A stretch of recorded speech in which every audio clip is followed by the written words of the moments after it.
Muito boa noite, como vocês estão? Sexta-feira, 7h30 da noite, Brasil decepcionando, Brasil perdendo de 1-0. Mas sabe o que não decepciona? Os fundos imobiliários, porque todos os meses eles estão pagando rendimentos para você, caindo aquele dinheirinho na sua conta para você poder usar quando você quiser e como você quiser. Então, foquemos em fundos imobiliários. Seleção brasileira só na segunda-feira, agora, se não me engano, o próximo jogo. Então, deixemos isso para depois. Você que está aqui, muito obrigado pela sua participação numa sexta-feira à noite, pós-jogo da seleção em uma Copa do Mundo. Então, com certeza, você é aquele investidor diferenciado. E ainda mais para aqueles investidores que querem se diferenciar muito mais, a gente está com um curso de dividendos totalmente gratuito. É um curso que custa mais de R$300. Ele está de graça. O link está na descrição. Quem quiser baixar, aproveitar, aprender um pouquinho mais sobre a arte da renda passiva, o link está na descrição. Mas aproveita porque esse curso ele custa mais de R$300, mas ele está de graça por tempo limitado. Então, link aqui na descrição. Boa noite, todo mundo. Boa noite, Carlos, Roberto, Renato, GA Suporte, Paulo, Roner, Dani Mari e Marcos de novo. Boa noite a todos. Hoje podemos colocar como tema da nossa live locações, renovações e revisionais. Temos várias notícias de fundos fazendo locações, o que é muito importante, principalmente por conta de ruídos do mercado imobiliário, onde as pessoas acreditam que a gente pode não estar num bom momento, mas chegaremos nesse assunto logo mais. Boa noite a todo mundo que está chegando aqui. Tatiane Hamilton, Hamilton, sempre confundo porque eu fico brincando com o nome do piloto que eu chamo de Hamilton, aí eu acabo na hora de ler aqui, eu sempre erro. Boa noite, Hamilton. Kleber Rodrigo, vamos lá então. Deixa eu colocar aqui na tela os nossos destaques da semana. Então a gente vai falar aqui sobre algumas notícias rapidinhas. Tem fundo novo chegando na área, fundo do setor que eu sei que vocês gostam. Vamos falar dessas renovações, locações e revisionais que eu mencionei. E vamos dar um destaque também para o RBVA e XPPR, que estão ambos dentro dessa categoria. O Hamilton aqui, boa noite. Vamos lá então, notícias rapidinhas. Vocês me perguntaram bastante durante a semana lá no Instagram, o VRTA, as cotas da última emissão, quem participou da última emissão, as cotas vão ser liberadas no dia 5. Dia 5, vulgo segunda-feira. Então, segunda-feira, quando vocês abrirem o home broker, as cotas já estarão liberadas para você vendê-las se você quiser, ou até para ver aí se o mercado vai oscilar um pouquinho para baixo, como às vezes acontece, não é garantido, mas às vezes acontece. Então, é um dia para você dar uma olhada. E aí a gente tem fundo novo, BTHF, mais um fundo entrando aqui no setor de hedge funds, no setor de multi-estratégia. Dessa vez é o BTG que está fazendo isso. Uma coisa muito interessante, eu gosto desse setor, acho bem bacana. É um setor que agora a gente já tem um número grande de fundos, porém ainda muitos são pequenos. São pouquíssimos os que têm grande porte. Se não me engano, o VGHF é o que está lá na frente, já muito mais encorpado do que os outros, até porque ele foi o primeiro que surgiu. Uma coisa que eu gostaria de ver nesse setor é os FOFs, que são puramente FOF mesmo, os fundos de CRIs, que são puramente fundos de CRIs, talvez considerar essa estratégia como uma evolução do produto. Até para a gente unificar muita coisa, para simplificar muita coisa, para dar flexibilidade para o gestor. Então, gosto do setor, quero ver mais avanços nessa direção e ver, por acaso, talvez o mercado aderir a essa fusão, a essa evolução dos fundos de crise e FOFs para um hedge fund. Talvez faça sentido. O IPO desse fundo vai ficar para 2023, então começa lá em janeiro. Como eu vi isso agora há pouco, não está no Sul Emissões, mas vou colocar lá depois tudo certinho, todas as datas, todos os links, para você saber, caso você queira participar. Então vamos falar aqui das nossas renovações, locações e revisionais, porque tem bastante coisa. E se você ainda somar que semana passada eu tinha mencionado outras duas locações, né? Acho que foram renovações, locações, a gente parece que está num ritmo interessante. Em termos de fatos relevantes gerais, não tivemos tantos essa semana. Mas olha quanta coisa que a gente teve em termos de contratos, de locações, muito interessante. Então vamos pegar alguns um pouco mais rápido e outros a gente depois dá um destaque. Então RNGO, Alphaville, conseguiu fazer uma nova locação uma locação pequena, 339 metros quadrados, um contrato de 5 anos, isso vai ter um impacto de 1 centavo por cota na receita, não no rendimento, na receita. Então, muito pequeno, mas é interessante para sinalizar que está acontecendo aí uma locação na região, que é uma região desafiadora. Até talvez mais importante do que o RNGO em si, é que a gente tem o RECT e a gente tem o XPPR do lado desse imóvel do RNGO. Então, talvez pode ser um sinal aí de algumas locações que podem acontecer no futuro, né? O mercado está se aquecendo um pouquinho em Alphaville, quem sabe, ou não, ou às vezes não. Às vezes é um inquilino ali realmente extraordinário que quis Alphaville. Então, é uma coisa para a gente acompanhar.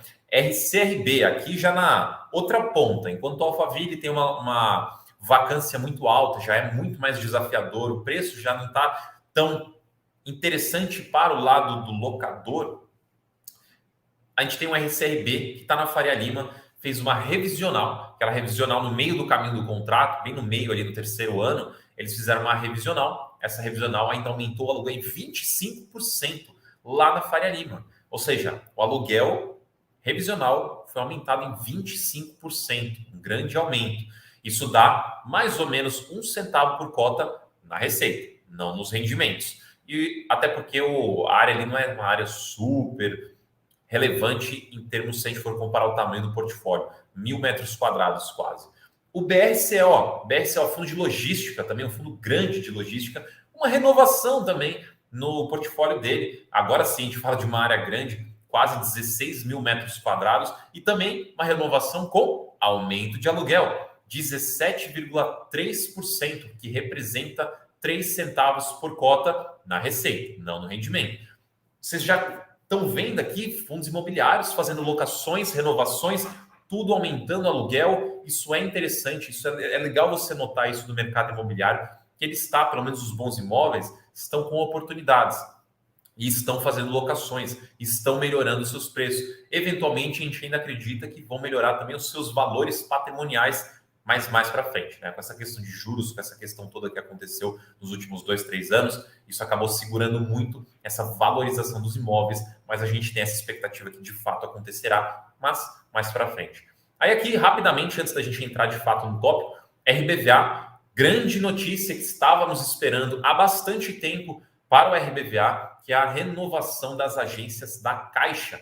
Todas foram renovadas. Não haverá vacância, que era um grande medo dos fundos, dos investidores, né, dos cotistas.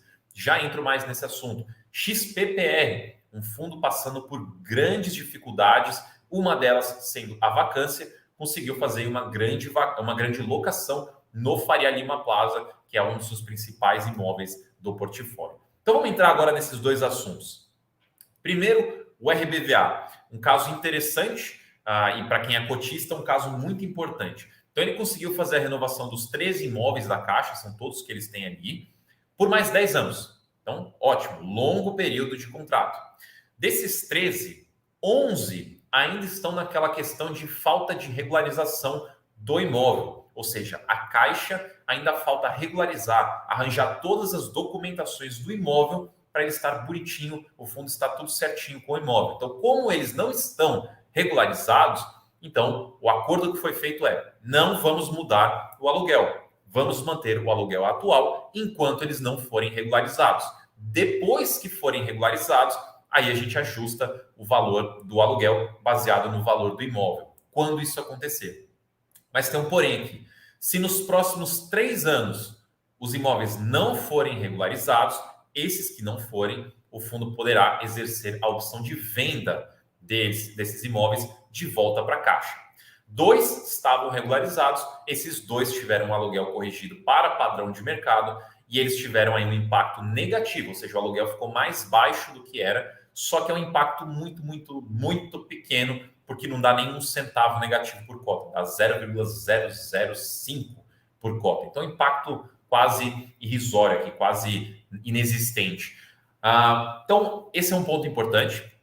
A gente passando aqui, isso aqui é uma das, acho que, tirando o fato do aluguel, né, do valor do aluguel, acho que essa é a segunda coisa mais importante para os cotistas do fundo, que pegando todas essas agências e renovando tudo por 10 anos, a gente tem aqui uma prorrogação dos contratos, né? As datas de vencimentos ficam muito mais confortáveis agora para o fundo. Você vê que ele tinha ali 23%, o azulzinho aqui, vou até colocar maior.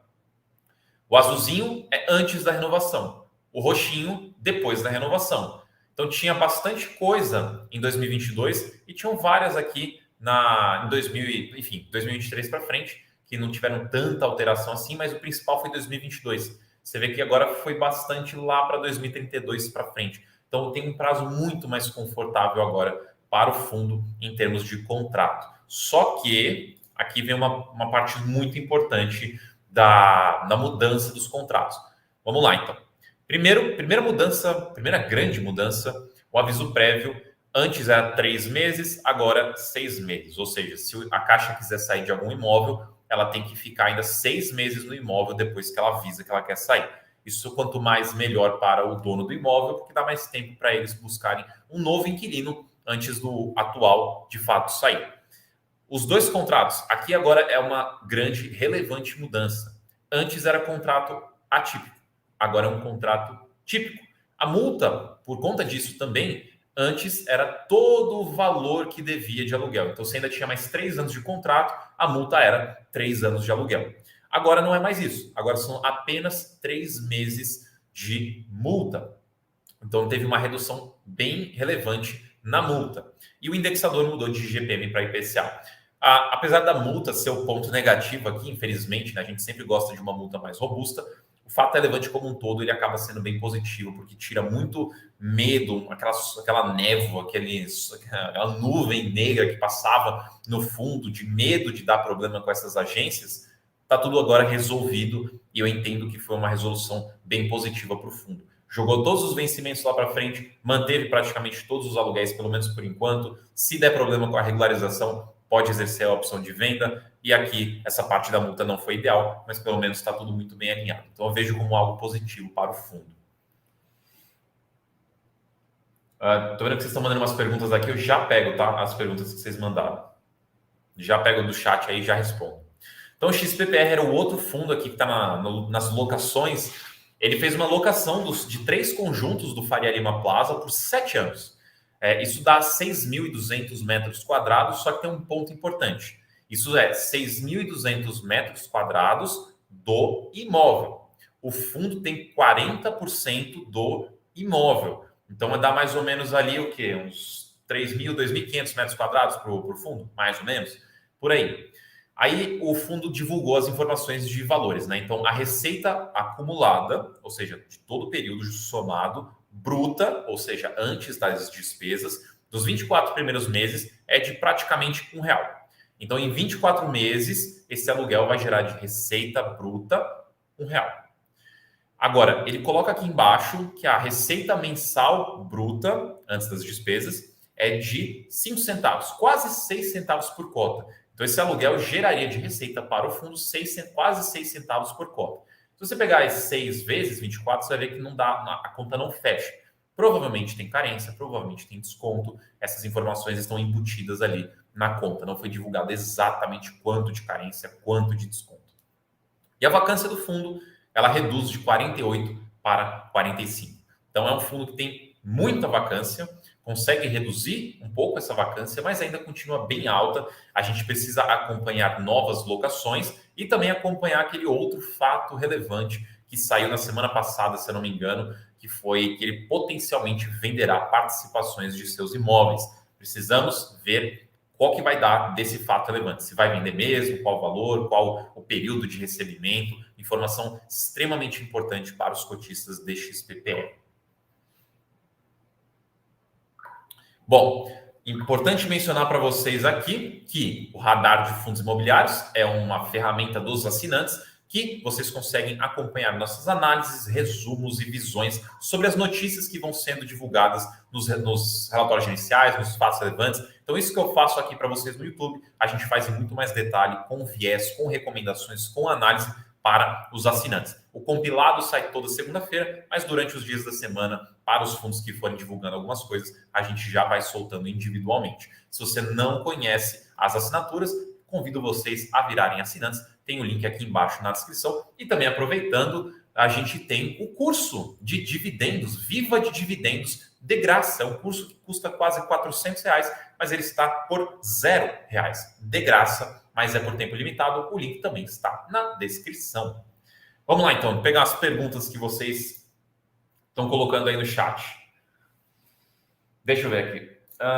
Airsoft, o que acontece se a Caixa passa a dar calote nos aluguéis? Bom, ela fez um contrato de aluguel, então ela é obrigada a pagar aquele aluguel. Se ela não pagar aquele aluguel, o fundo entrará judicialmente dentro de tudo que ele pode fazer para poder resolver isso. Ele pode ir atrás de garantias, ele pode tentar despejar, enfim, aí depende do contrato para ver quais são as ferramentas que ele tem. Mas a Caixa não pode simplesmente dar calote, ela é obrigada a pagar o que ela deve, baseado no contrato que ela assinou. Inclusive, eu esqueci de mencionar para vocês no começo, né, que eu falei de Copa aqui, e eu não sei se vocês lembram, na nossa Black Friday já passou, a gente fez umas figurinhas, uma temática Copa do Mundo, né? Aí eu gostei da minha foto lá de figurinha, aí eu tomei a liberdade, eu fiz uma figurinha minha, eu fiz várias na verdade, olha, quem quer uma figurinha minha? Temos aqui algumas figurinhas. Vocês colecionariam um álbum da Suno, um álbum de fundos imobiliários, quem sabe? Pô, conta aí no chat aí o que você acha. Deixa eu ver aqui algumas perguntas. O GA Suporte, né? Atualmente, imóvel em Alphaville não vejo como um bom negócio. Tem muito imóvel vago em São Paulo, era interessante antes da pandemia. Concordo com você. Assim, eu acho que quando a gente estava no mercado bombando, super aquecido, principalmente ali em 2019, em São Paulo, como a vacância estava caindo bastante, as empresas buscavam outras regiões para poder colocar lá seu escritório, para alugar um escritório. Positivo, a Alphaville estava baixando a sua vacância, estava indo bem, mas a pandemia foi lá e jogou tudo para trás e as regiões não primárias acabaram sofrendo mais. A Alphaville é uma delas e a Alphaville sofre até hoje. Realmente é muito mais desafiador agora, porque para a Alphaville melhorar de fato, São Paulo tem que melhorar primeiro. Então é desafiador.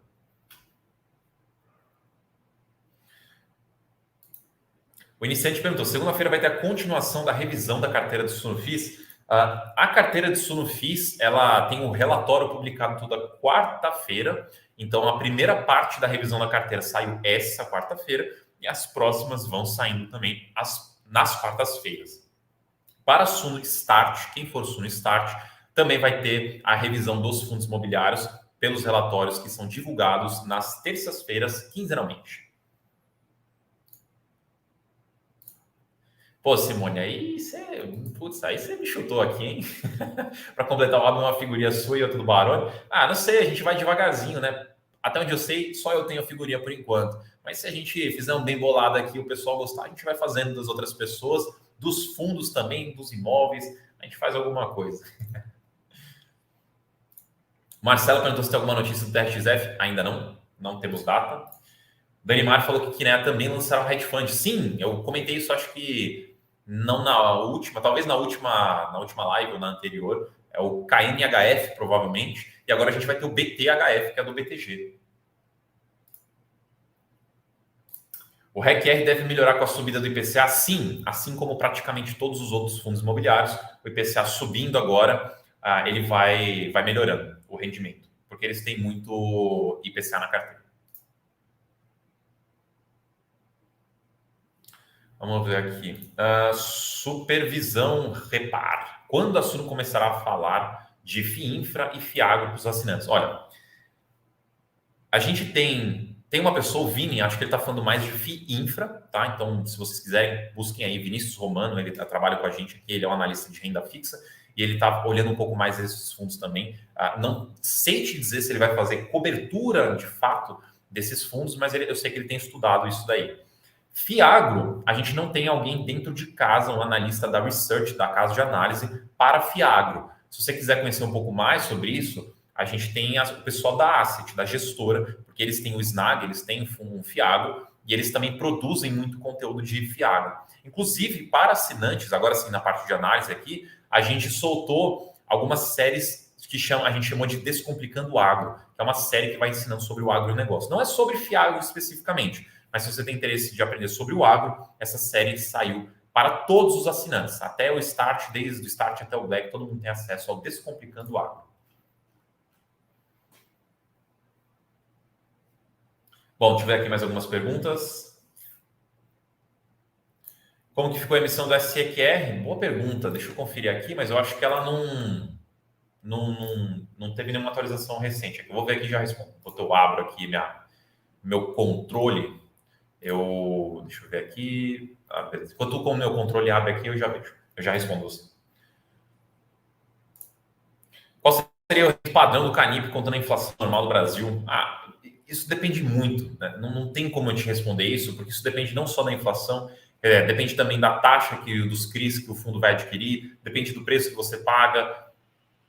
O preço que você paga é o dividend yield, né? Não o rendimento em si. Então, assim, depende muito, tá? Esses fundos, com o que aconteceu recentemente de aumento de taxa, eles têm capacidade de pagar ali próximo de R$ 1. Mas a gente precisa voltar com a inflação é meio imprevisível no momento, então a gente precisa acompanhar um pouco mais para ver. E eles devem estabilizar logo mais. Eu peguei aqui o SEQR. A última informação que eu tenho, que é quando acabou o período de sobras, que foi no começo de novembro, o fundo não tinha captado praticamente nada, nem 1%. Então ainda está no período de restrito para investidor profissional e a gente não tem ainda mais informações. Quando sair, eu divulgo. E vocês podem acompanhar sempre no Suno Emissões. Vamos ver aqui. O Airsoft perguntou aqui, mas se a inflação subir muito, a gente não perde poder de compra?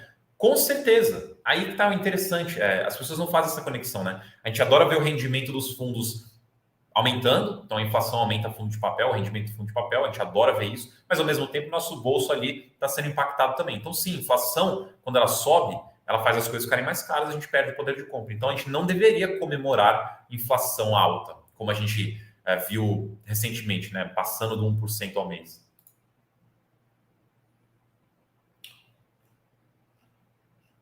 Deixa eu ver aqui mais algumas perguntas.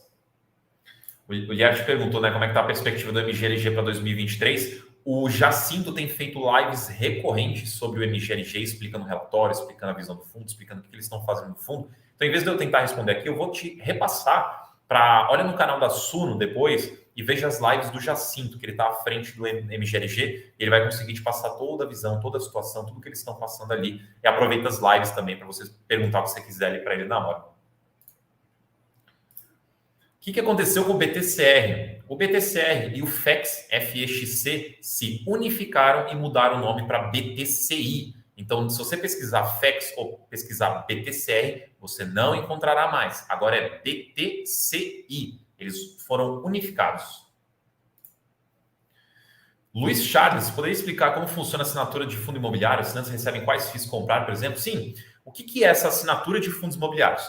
É uma assinatura que te dá acesso à nossa plataforma e nessa plataforma você vai ter uma carteira recomendada, que é a lista de fundos imobiliários para você comprar, relatórios semanais, que são ensinamentos, que são análises, que são coisas que a gente vai passar para você, orientações, recomendações, a gente passa tudo por relatório. Você tem também semanalmente plantões de dúvidas para você fazer suas perguntas para o professor Baroni, ele vai te responder e aí vocês vão sempre solucionando suas dúvidas diretamente com o responsável. A gente tem também o radar de fundos imobiliários, também semanalmente, mudando um pouquinho para diariamente, sempre que possível, onde você vai ter o resumo, a simplificação e a análise dos principais acontecimentos, dos principais fundos todas as semanas. Então você vai ter bastante conteúdo de fundos imobiliários para te ajudar a investir em fundos imobiliários, junto com as nossas recomendações e o que a gente julga que são os melhores fundos para você comprar e investir. Beleza? O Walter perguntou, seria bom montar uma reserva de oportunidade para uma possível taxação dos fundos imobiliários para comprar barato, já que muita gente vai vender? Olha, de fato, se for taxado, né, se removerem a isenção, provavelmente vai ter muita gente vendendo, provavelmente vai ter muita queda nesse mercado. Agora, seria bom montar uma reserva de oportunidade?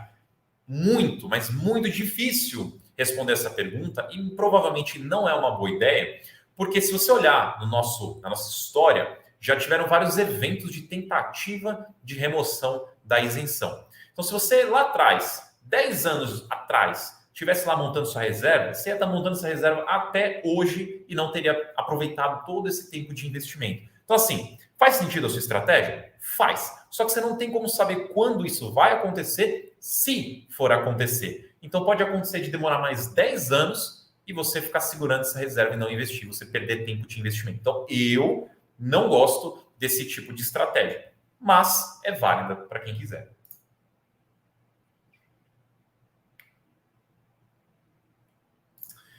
O Breno pergunta, né? Teria como explicar uma cisão de um fundo imobiliário? Uma cisão nada mais é do que separar um fundo imobiliário em dois ou mais ativos. A gente teve o CPFF e o VIF, dois FOFs que percorreram esse caminho. Então eles falaram, vamos dividir aqui nosso patrimônio. Então a gente vai manter um FOF, a gente vai... Agora eu não lembro quais foram as categorias que eles criaram, mas acho que era um FOF, um outro FOF de prazo determinado e o outro era esqueci, era um outro tipo de fundo, agora qual que era. Basicamente, ele vai ser dividido, o patrimônio vai ser dividido nesses fundos e você, como cotista, vai ter a opção de pular para um desses barcos, se você quiser. Você pode continuar no atual, você pode pular para um dos novos que serão criados, aí fica dentro do seu critério e vai depender um pouco do fundo para saber o que eles estão fazendo exatamente. O Dirceu perguntou se as negociações na bolsa diminuíram um pouco por causa da Copa. É uma coisa que eu quero olhar. Eu olhei no primeiro dia, acho que teve um pouquinho de queda, mas eu não olhei depois. Eu vou ver se eu faço esse estudo depois e passo para vocês. Deixa eu ver aqui. O Rafael perguntou: o estudo dos fundos que vão continuar sendo recomendados pela Suno sai ainda esse ano? Já tem data? A gente já começou a soltar nessa última quarta-feira agora, a gente fez o parte 1 já, acho que foram 4 ativos já revisados, nenhum deles foi removido da carteira e você vai ter o restante nos próximos relatórios, mas lá tem todas as orientações, eu recomendo altamente que você leia esse relatório, porque aquele lá já fala nos próximos também, né? Já menciona os próximos também. Então, assim, saiu o primeiro essa quarta, deve sair um próximo nessa próxima quarta, talvez no outro já encerre. Marcos está perguntando, fundos de CRI ou IPCA mais 6? Você já parou para olhar o portfólio dos fundos de CRI, que potencialmente tem IPCA mais 10, mais 8, mais 9, mais 7, mais um monte de coisa? Por que não os dois? Talvez se estiver falando de tesouro IPCA mais 6, aí realmente seria outra coisa, né? Enfim, uma carteira diversificada cabe as duas coisas, depende da sua estratégia. Deixa eu ver aqui. O Afonso perguntou, né, para 2023, fundo de papel ou fundo de tijolo? O que pode ser melhor? Na minha opinião, os dois são excelentes. Os dois têm oportunidades para 2023. Agora a gente está vivendo uma oportunidade de fundo de papel, né, porque eles caíram muito. Mas os fundos de tijolos também voltaram a cair um pouco. Então, assim, na minha opinião, sempre tem oportunidade nos dois. Não gosto da ideia de falar, não vou mais investir em tijolo, vou só investir em fundo de papel agora, ou vice-versa. Acho que você tem que estar sempre de olho nos dois.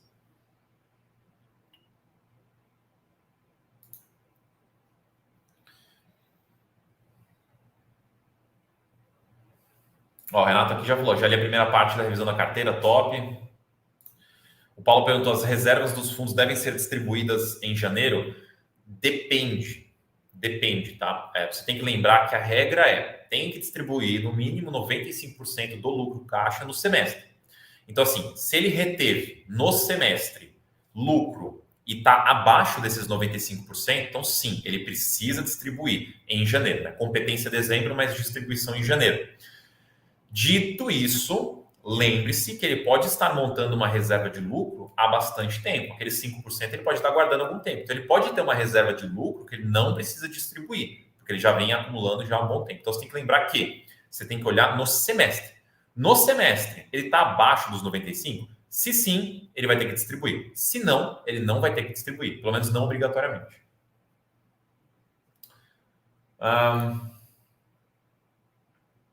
Boa.